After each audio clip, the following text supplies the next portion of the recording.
Good evening, and wherever you are, good afternoon, good morning. My name is Carol Lethaby. First of all, welcome to this session, Using Evidence to Inform and Enhance Your Teaching. And secondly, I would like to thank Teaching House for this chance, especially Lizzie Adams and Adrian Radcliffe, who kind of got this going, as it were.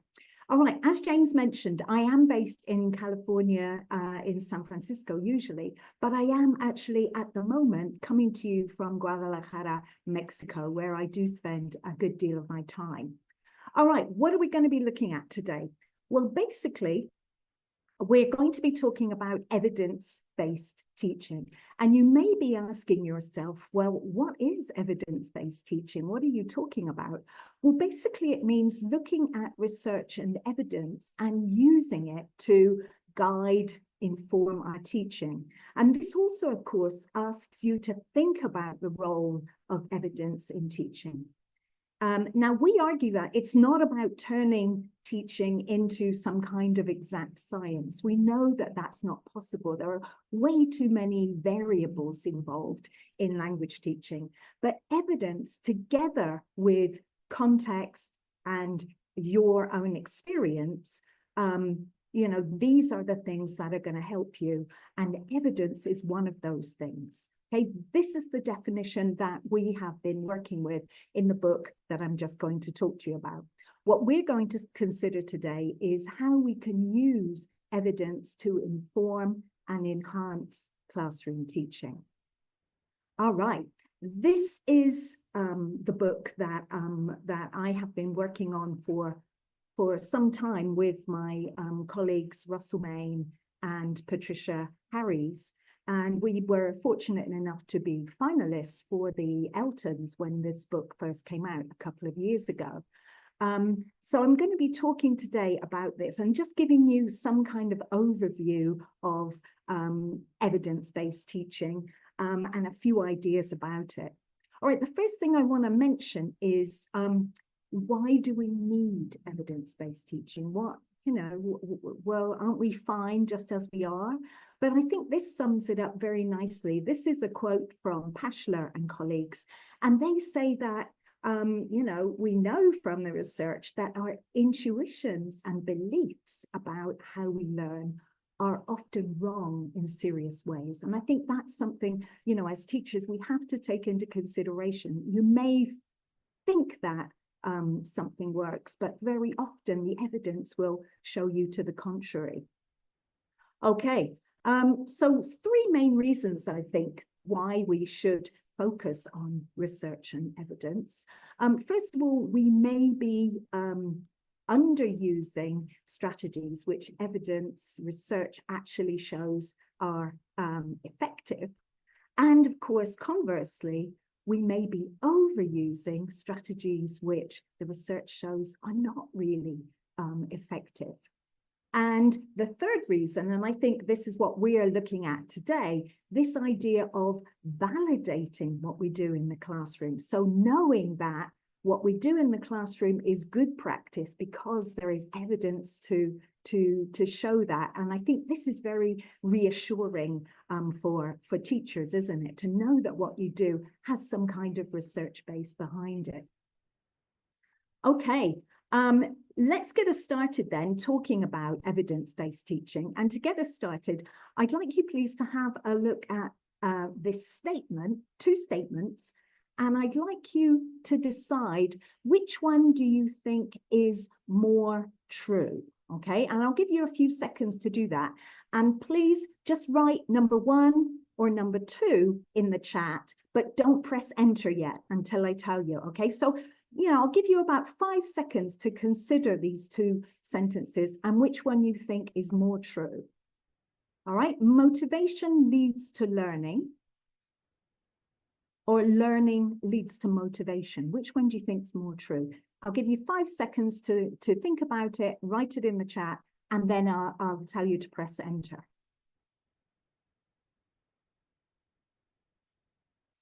Okay, press enter then, please. Answer 1 or 2. Which one do you think is more true?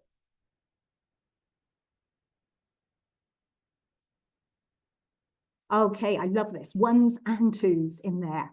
Perfect. That's great. Right, what does evidence show? Yes, although both could be true, and we'll look at that in a second, but which one is more true? The research shows this, that learning is what leads to motivation, not the other way round. And this may surprise you a little bit, but something to think about. Just because you're motivated to learn something doesn't necessarily mean that you will learn it. There's lots of research on this. And if you don't learn it, how are you going to feel? Completely demotivated. Whereas on the other hand, we do know that if you experience success, if you learn something, no matter how small that success is, it feeds our motivation to continue. And this is something from the evidence, from the research that has been done in this area. Now, we think it's something to do with, it's connected with the idea of engagement, that there's this complex relationship between engagement and learning. And so you need to be engaged in order to learn. And that, of course, if you are engaged, this we hope is going to lead to learning. And then, as we've just been talking about, if you learn, you feel motivated, and that in turn is going to help with your motivation. So we see how they kind of feed each other. Now that begs the question, first of all, it tells us that it is essential that learners succeed in what they're doing, because this is going to motivate them to continue and to feel more engaged. But the question that it begs for us as teachers is, how do we make sure that learners succeed? And what I'm going to argue today is that one of the ways that we can do this is by using evidence-based practice, things that we know are good for learning in the classroom. And we're going to look at, what we're going to do now is look at some different areas of evidence. So I'm going to go through 4 different areas where we can get evidence from for English language teaching. And then I want to show you some interesting findings from those 4 areas. Obviously, you know, it's just going to be a scratching the surface in some ways, but I'm going to show you a little bit of evidence from each of these different areas that I think can help us and inform our teaching. All right, the first one, science and neuroscience. Okay, we're going to have a look at a couple of findings from that area. Cognitive psychology, we'll look at some findings from cognitive psychology. General educational research, we'll be looking at a few findings from there. And then fourthly, and this is kind of the most obvious one, second language acquisition research. We'll be looking at a couple of findings from there and what that means for the classroom. All right, the first area then, science and neuroscience. Now, in the last couple of decades, at least in mainstream education, there's been a lot of work on the so-called science of learning. So basically now looking at learning in a kind of more scientific way, fields that provide us evidence derived from the scientific method. And what Howard Jones has argued, who is a neuroscientist, that neuroscience is one important source of insight into learning. All right, what can we learn from neuroscience? Well, we can learn how the brain works, and it can also help us to identify so-called neuromyths, so things about the brain that aren't actually true, according to neuroscientists. Okay, so we'll be looking at a couple of those. And it can also, just as I was talking about before, validate or refute our classroom practice. So it can help us to know what actually works in the classroom by thinking about the brain and how the brain works. Okay, true, false question.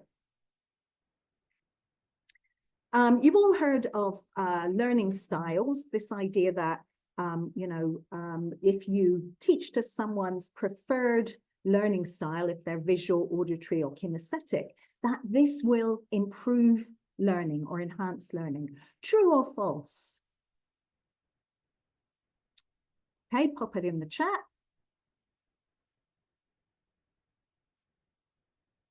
All right. Now, the research shows, this is called by the way, this is called the meshing or matching hypothesis. And the research shows, there is a wealth of evidence that shows this is false. And this is an example for neuroscientists of what they call a neuromyth. That learning is not enhanced if people are classified and taught according to their preferred style. And there's a lot, as I say, a lot of information on this out there, lots of research.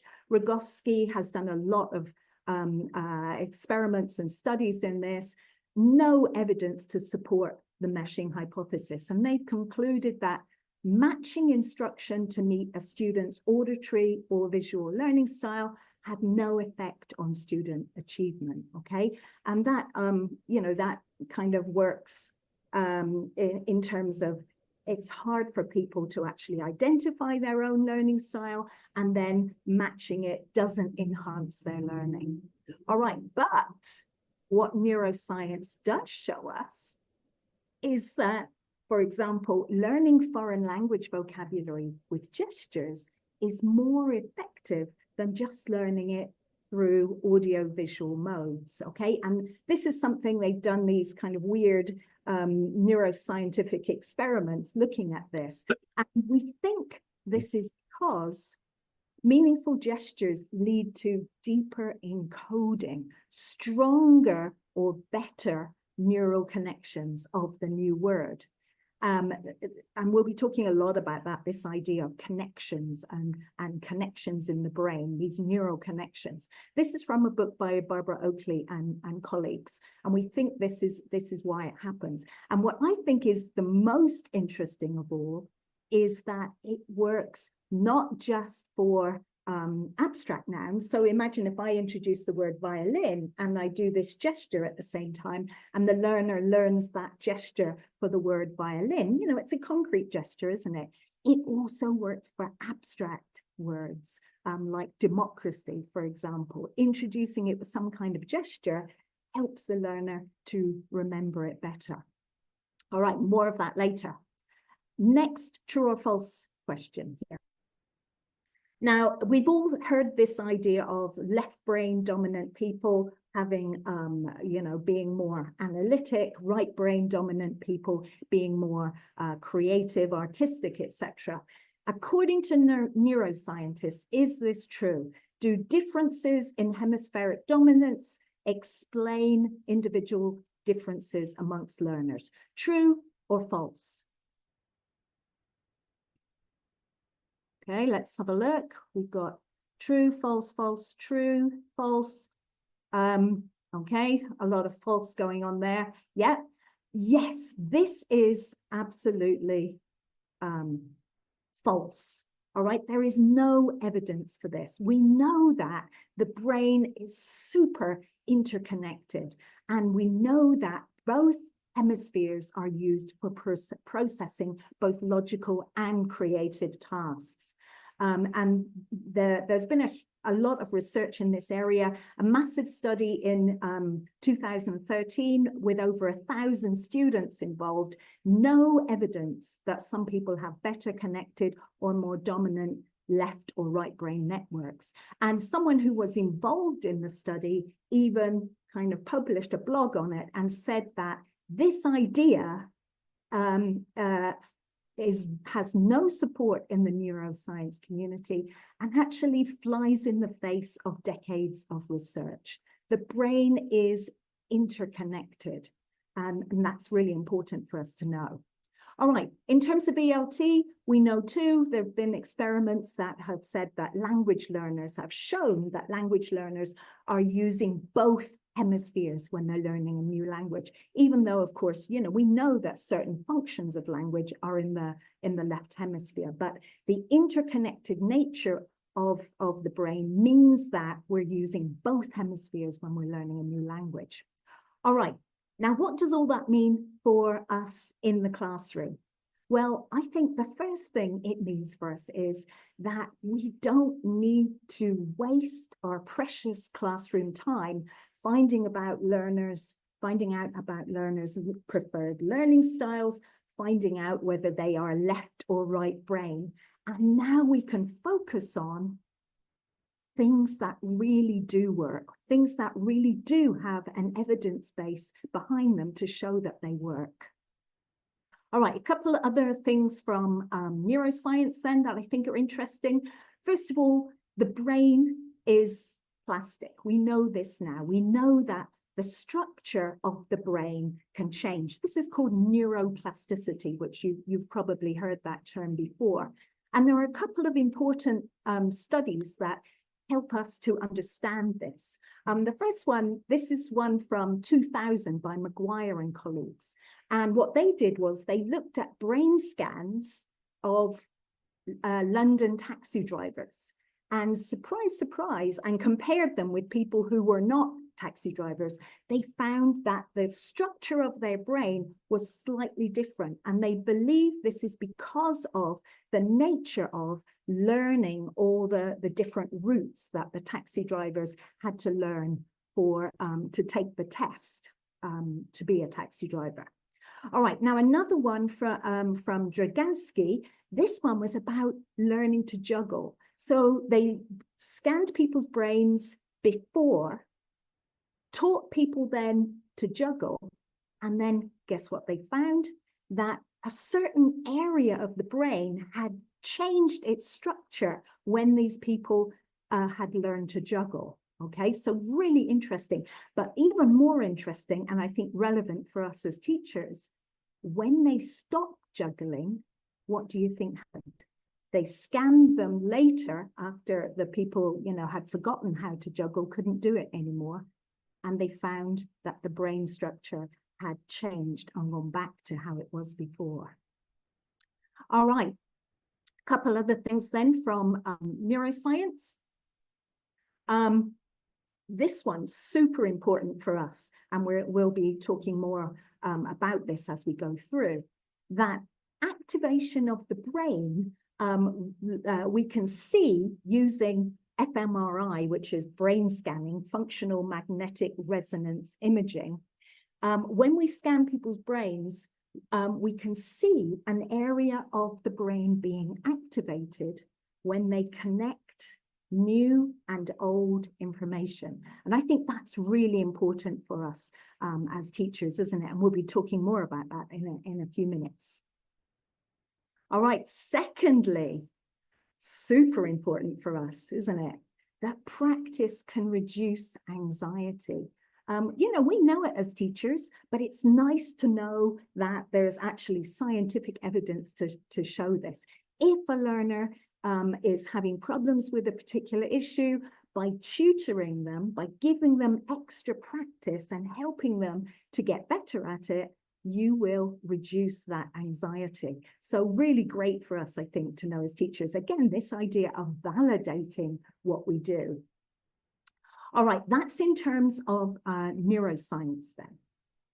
Now, neuroscience, as I've mentioned, can tell us about the physical workings of the brain, but it can't actually tell us how we learn. There's no one-to-one correspondence between what's activated in the brain and when we're learning. We're not quite at that stage yet. So in order to really know about the brain and how we learn and how we think, we look to the fields of psychology and cognitive science to also help us, right? What can cognitive science and psychology tell us about learning? Well, a couple of things that we're going to be looking at now. First of all, how knowledge is stored. How do we store knowledge when we learn things? And secondly, how memory works. Okay, and that's where we're going to start now. We're going to have a little think about how memory works. And what we'll find is that we find all these connections between what we know now from neuroscientific research and what we're finding out from psychology and psychological research as well. Okay, so memory. How does memory work? We're going to talk, first of all, about the distinction between the so-called working memory and the long-term memory. And to do this, to get us thinking about this, I want to give you a little experiment. I'm going to show you 6 letters in random order. And all I'd like you to do, please, is I'll give you 5 seconds to memorize the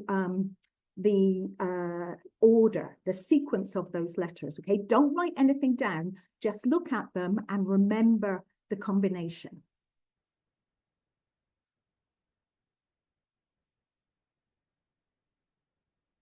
Okay, now try to write down that combination. You can put it in the chat if you want, or you can just do it on a bit of paper. Anyone who wants to pop it in the chat, see if so we can check it. Okay, great.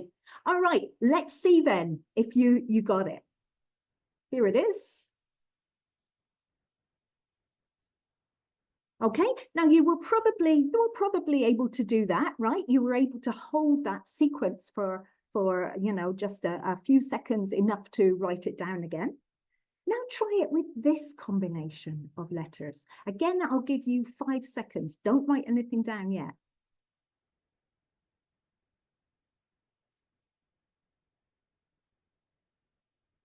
Okay. What did you notice about that second sequence? Was it easier or more difficult than remembering the first sequence?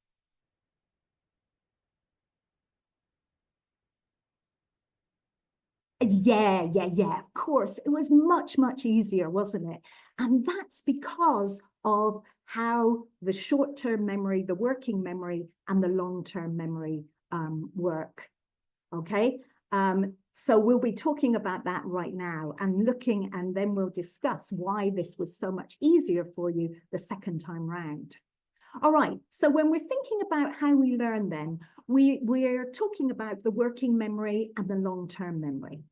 And the first thing to know about the working memory is that it is very limited. There is a limit to how much new information the human brain can process at one time. So this is where we store small amounts of information for a very short period of time while we're working with it. So when you learn that sequence of letters, that random sequence of letters, that's what you were doing. You were processing it in your working memory, just long enough to remember it and write it down again. You've probably forgotten it by now, that random sequence. All right, and Oakley and colleagues show it like this. And, you know, this, I think, is a very nice diagram to show it. That, you know, if you are working with the right amount of new information at one time, great, you can do it, right? But as soon as you start trying to add more new information into the working memory, okay, what happens? You start learning things badly, or you start forgetting some of those things that you have in the working memory, right? Now, what we're looking at here, this is all based on an idea from psychology called cognitive load theory. So thinking about how much effort you are pushing pushing your working memory to do. Okay, now in terms of language learning, think about your own vocabulary teaching. If you're teaching learners completely new items of vocabulary, how many brand new items of vocabulary can you teach learners at one time? What do you think? Just pop a couple of ideas in the chat. Yeah, exactly. Right, we're talking about 5 or 6, up to 10 possibly, but this depends, doesn't it, if they are completely new or not to you. Okay, and we'll come on to look at that now. All right, so the working memory is limited. It can only hold very few things at a time. All right, now the long-term memory, on the other hand, the long-term memory has no known limits. The long-term memory is where we store large amounts of information semi-permanently, let's say, okay? And clearly, when we're teaching and learning, the idea is that we want to get stuff into the long-term memory, don't we? All right, now when we do get stuff into the long-term memory, we don't just throw it in there in any order, but rather we put it in our memory, we organize our knowledge into so-called knowledge schemas or schemata. And these are systems that we use to organize and store our knowledge. Why do we organize and store our knowledge in this way? Well, because then when we want to find it again, it's going to be much, much easier if we've connected what we know already with new things that we're learning, okay? And this allows us to reduce the working memory load. So something that you have stored in your long-term memory is just going to be one item in your working memory rather than 6 items. Think about again that little experiment with the word, the random sequence of letters, and the word memory. Why was memory so much easier to remember? MEMORY. Why was that so much easier than the random sequence? It was the same sequence of, it was the same letters. It was much, much easier because you already have the word memory in your long-term memory. So it was one item that you had to remember, wasn't it? Rather than 6 separate items. So we see from this how important it is for us to help learners to have good knowledge schemes, good knowledge structures. So it's essential then that learners have good knowledge schemes. All right, now what does this mean for teaching? Here's a very simple example. This is from some materials where we are teaching learners public places, the names of public places. Now, if you look at this, you'll notice that in the vocabulary section, there are 16 words. Now, wait a minute. We've just said that, you know, the working memory can only deal with 5 up to possibly 10 if they're all not completely new to students.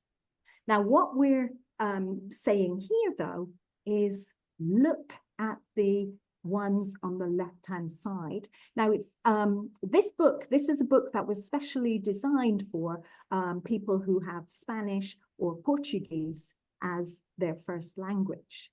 So for learners, have a look at the left-hand side. For Spanish and Portuguese learners, what do you notice about those words on the left-hand side?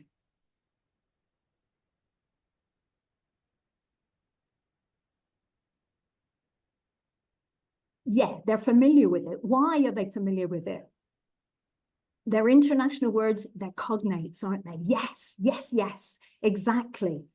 So these are all cognates. So basically, when we're asking learners to work on those first 8, what we're doing is activating their long-term memory, what they know already, their schema of names of public places.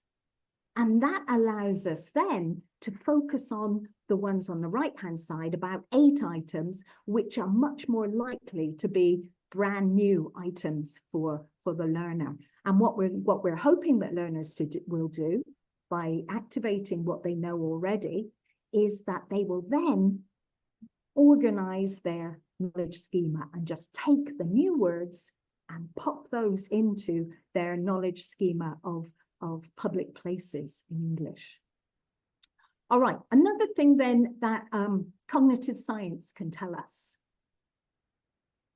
the importance of background knowledge, how important it is to know what learners know already and to help learners to use what they know already to learn new things. And there's been lots of research on this. The average correlation between background knowledge and achievement is very, very high. This means that students who have background knowledge of a topic will learn readily and well, while students who don't have enough background knowledge won't learn as well. And we know it too from language learning. It's a piece of research, famous piece of research, looking at reading and helping learners with reading. We know that learners need to know about 98% of the words in a text to be able to read it well. All right, now what does that mean for us as teachers? Those pre-tasks, activating and building background knowledge using our pre-tasks.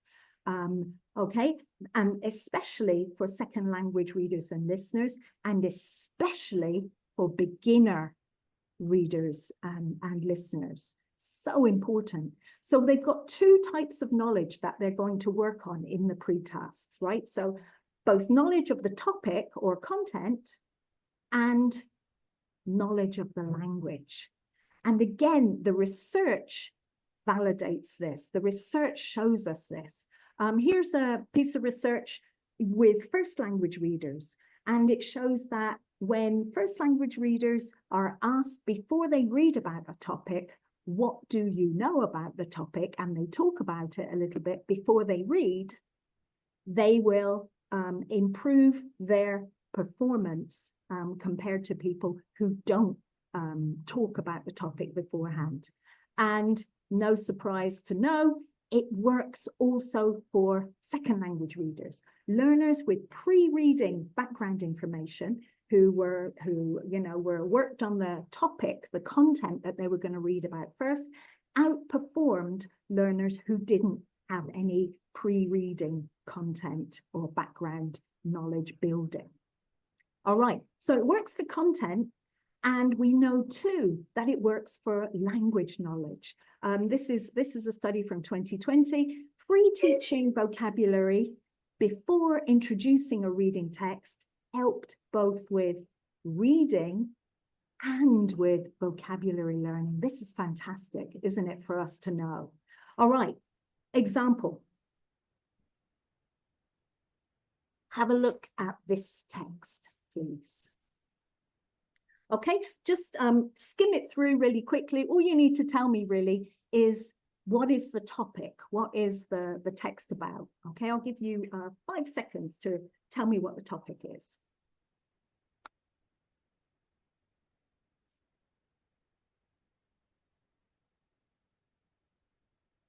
Okay, yeah, sleep and sleeping problems. Lovely, thank you.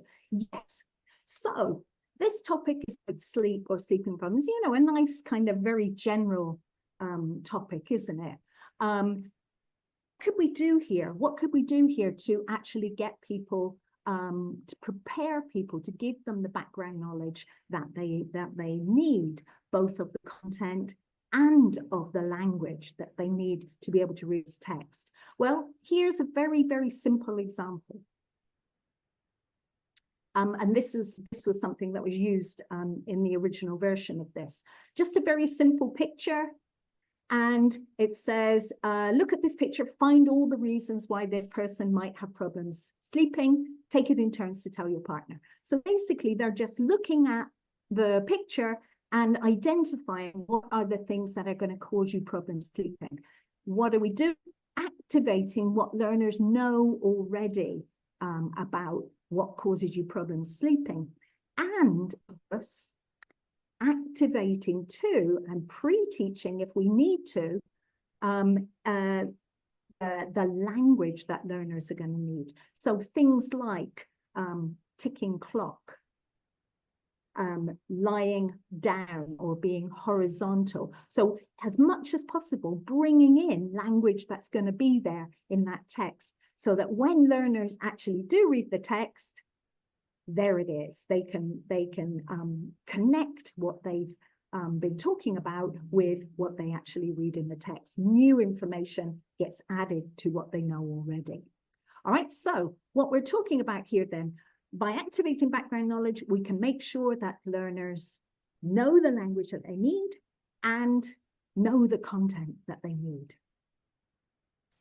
All right, so just a bit of a summary then of cognitive science and English language teaching, a couple of findings. We've said the importance of background knowledge, this idea that we need to spend more time building and activating background knowledge. Secondly, this idea that we don't want to overload learners with new information. So we can learn more about, from cognitive science, how learners remember information and vocabulary and why they forget it, okay? And this idea of not overloading learners, cognitively speaking, we don't want them dropping those balls that they're juggling. Okay, especially beginner learners. We've got to make sure that learners have the previous information, the background information they have already to help them to learn new things. All right, so we've talked then about learning things. Now let's go on to consider how we help learners to remember. So we're going to look at a few studies which talk about how we remember things and a couple of strategies in particular. So when we're teaching and learning, we want to get new information from the working memory into the long-term memory and out again when we need it. So what we're talking about here is strengthening these neural links in the long-term memory. All right, now we're going to look here to help us with this. We're going to be talking about general educational research. So not necessarily applied to English language teaching, but stuff that can really help us from general education. All right, another question. Just pop the first word that comes into your head into the chat, please. How do your students feel when you tell them they have a test or a quiz? Let's see a few words here. Panic. Right, nice. Disappointed, anxious, worried, nervous, bummed out. Yes, yeah, yes. Okay, good. And we'll be talking more about that in a minute. On the other hand, how do they feel when you tell them we're going to play a game?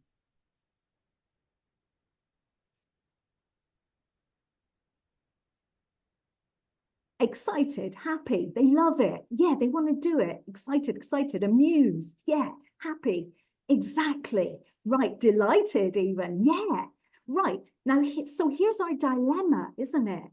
That when we tell them they have a test or a quiz, they feel anxious or nervous, and very often that can affect performance. But when you tell them that they're going to play a game, they feel excited. All right, let's look at the first big finding from general educational research and think about what we do with this. The first one that we're going to look at is what's been called the testing effect. And what this means is testing people on their learning really helps them to learn better. Practice tests, especially what we're going to be calling retrieval practice, where the learner actually has to retrieve information from their brain, leads to retention of information. And we've known about this so-called testing effect since 1909 from Abbott, the first study in this area. Okay, so, and we know too that the type of testing makes a difference. It should be retrieval or recall, actually bringing something to your mind, rather than just reading and rereading the same information again and again to try and learn it. That's not how it works. Now, as I said, there's a wealth of evidence in this. And in 2021, Yang published a meta-analysis. So an analysis of all the studies, if you like. And this meta-analysis was 200, looking at 222 studies, which involved over 50,000 students. And from these studies, Yang and colleagues concluded that testing is a learning tool, not simply an assessment technique. And we think this works because when students take a quiz or a test, they're not just checking their memory, they're enhancing it. There are those links again that Oakley and colleagues talk about in their book. Yeah, the neural links that we're making. The more times you retrieve things from your memory, the stronger those links become. And with time, the easier it gets to retrieve them from your memory. Now, we've also found with tests that there are indirect benefits as well. It helps students, a test helps students to know what to study, right? So they get an idea. If they don't do very well on one section, oh, I need to work on that section. We find too that it helps students, if students knows they're having regular tests, students study more often, for longer, and more consistently.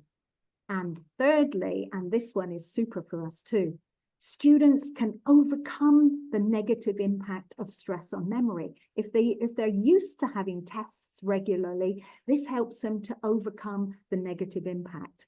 And we've seen it too in English language teaching. Practice testing for foreign language vocabulary has been shown to be successful. Retrieval practice is much better than repetition. So asking students, if they're learning vocabulary, to try and remember those words themselves, rather than just asking them to keep repeating after you, the retrieval practice is much more, effective than the repetition. And interestingly, in this experiment, it didn't affect pronunciation, which I think is great for us to know. All right, so we've said retrieval practice then, the testing effect, this is great, but it makes students anxious. Here's where we look at what we have also found from the test, from the studies. Retrieval practice does not have to be a test. It can be self-testing, students testing themselves, testing each other, peer testing, low stakes testing where learners don't actually, it doesn't count towards their grade, or even games, activities that require learners to retrieve information rather than just reread or repeat the information. Now, here's a very simple example. This is taken from a textbook for beginners looking at teaching the days of the week. So if you look in D, what do we find? Complete the days of the week from these abbreviations, put them in order, right? So they're just kind of practicing, making sure they put them in the right order. They listen to check. So now they know the order of the different days of the week. Right, look at E. In pairs, take turns saying the days in order. Who can say them more quickly? What are we doing here? It's a practice test, isn't it? It's a practice test, but it's in the form of a game. We've made it in the form of a game, hoping that we won't intimidate the learners, make them anxious at all. All right, so that's our first point. Retrieval practice really works. All right, second point from general education research. Again, please, just your first reaction. Which of these techniques do you think is more effective? Imagine you have to remember 50 words in English over a semester for a test. Now, would it be more effective to study 5 words a day, gradually adding in 5 more each day until the test when you're working with all 50 words, or study all 50 words just hours before the test or exam? Which one's more effective? Right, okay, good, right, the A. Right, now we've all done B, haven't we? We've all done B, let's face it, and in the moment, it can be effective, can't it? In the moment, it can actually be effective, and you're like, oh yeah, okay, I did okay in that test. But what we find is that for long-term retention, we need so-called spaced retrieval practice. So that retrieval practice that I was just talking about, this idea of retrieving things from your brain, recalling them, bringing them to mind again, this needs to be done at spaced intervals, doesn't it? And this is what leads to long-term retention. This means you're going to remember it better. Now, again, we've known this for over 100 years, 150 years. Ebbinghaus was the first person who is credited with kind of experimenting in this area in the 19th century. Okay, and what we found it from the research, there's the spaced practice leads to much greater long-term retention. Okay, and we think this works because it, first of all, it allows the learner time to forget. And it's thought that by allowing the learner time to forget, you're making it a little bit more difficult to bring that content to mind. And this creates what the psychologists call desirable difficulty. And this, in turn, because it's a little bit more difficult to recall, when you do recall it, this then increases the storage strength of that item. And you can actually, after that, it's more firmly in your long-term memory. Okay, and we've seen it too in English language teaching. Nation has worked on this, the use of vocabulary word cards, and has shown that spaced repetition results in longer lasting learning. There's been some work on grammar learning in this way as well, spaced grammar learning. Here the research is a little bit more patchy, and probably if you're interested, this would be a good area to work on. The one that I think is the coolest of all for English language teaching is this one, the idea of repeating communicative tasks, that if you do a communicative task, you know, with your students on one day and they try it out and it, you know, it works well, try it again, the same task a week or so later, or, you know, just a few days later. And what will you find? Performance will be improved. Performance helps, repetition of a task helps performance. All right, so that's in terms of general education research then. The last thing I'd like us to look at is just a couple of findings from second language acquisition.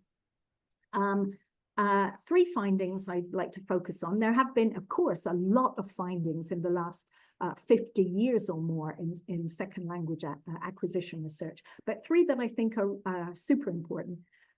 Learners need input, explicit instruction is effective, and learners need meaningful practice. All right, so learners need input.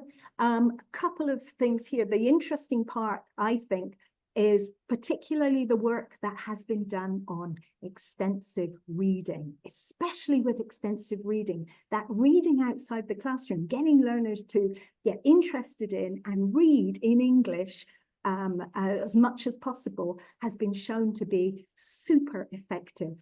So a couple of big studies here. This is one, Nakanishi, 34 studies with 4,000 students showed that students whose program included extensive reading outperformed other teaching methods, if you like. ACCA also, the students who took part in an extensive reading program for a year, they outperformed the same learners who hadn't, so similar learners who hadn't taken part in reading. And what they find is it doesn't just improve their reading abilities, it improves their vocabulary and their general English level too. So I think this is a super strong argument for incorporating reading into your teaching, extensive reading. All right, the second one that I want to look at is explicit instruction. This idea that, and this is something that we found in other general education as well, that teaching students, focusing them, having clear goals and focusing on form explicitly works. Now, this table, this is taken from our book, and it's kind of a meta-analysis of a bunch of different studies. And what we're saying from this, we're not saying, oh, then we need to teach grammar items one by one in some kind of synthetic syllabus. That's not what we're saying at all. What we are saying is that at some points, it's a good idea to focus explicitly on form to help learners to achieve better communication skills. And some of the studies, as you show as well that implicit instruction is good. So letting learners carry out tasks, and as a byproduct, they'll be learning correct language. But if we can combine the two, make sure that learners get some implicit learning, but also at certain points focus on particular aspects of language, this seems to be the winner. All right, the third one, the type of practice. Now, we've all kind of talked about this a little bit already, but this idea that learners need meaningful practice. It's not mechanical drills and repetition that help learners. It's recall activities, retrieval practice, activities that require students to actually remember the language from their long-term memory, not just repeat things that they have in front of them. Okay, this is just again a very simple example. This is taken from a review of where students were working on the difference between ED and ING adjectives. Okay, so instead of just mechanically saying, okay, you know, fill in whether it's an ED or an ING adjective, we get them to actually look at pictures and have to use meaning to complete the activity here. So whether the teacher is bored or boring, interested or interesting. And, you know, and the idea that focusing on meaning really helps learners to remember the concepts much better. And then down here, talking about yourself. What makes a teacher interesting? What makes a teacher boring? We could even switch in there, what makes a teacher bored, do you think? What makes a teacher interested, right? So we get learners to actually think about the difference between those two adjectives in a meaning-based way. And that has been found, as we said, to be super effective, that learners need meaningful practice. All right.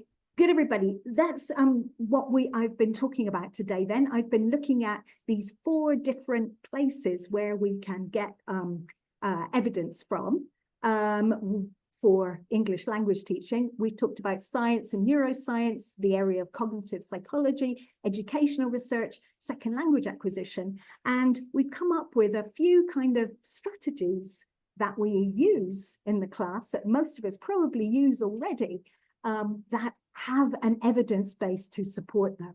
So, for example, the idea of activating and using prior knowledge, that whenever we activate and build prior knowledge, this is going to help learners to then make connections between what they know already and the new information. This means perhaps, you know, looking at background culture and comparing it, or even comparing the first language and the second language. Secondly, we talked about the idea of using pre-tasks before reading and listening, and how that can really help learners.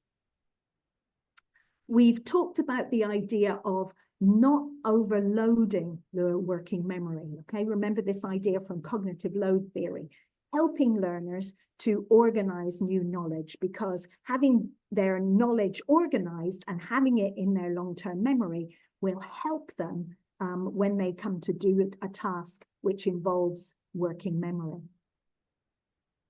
We've talked about recycling learned language regularly, this idea of spaced practice, spaced retrieval practice.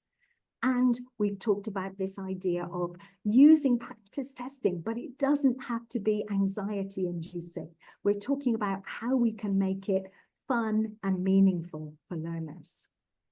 Okay, this is the book again that you'll find lots more ideas and thoughts and studies and information in here if you're interested. And what I've given you today is just kind of a brief outline of what evidence-based teaching is and how it can inform and enhance our teaching.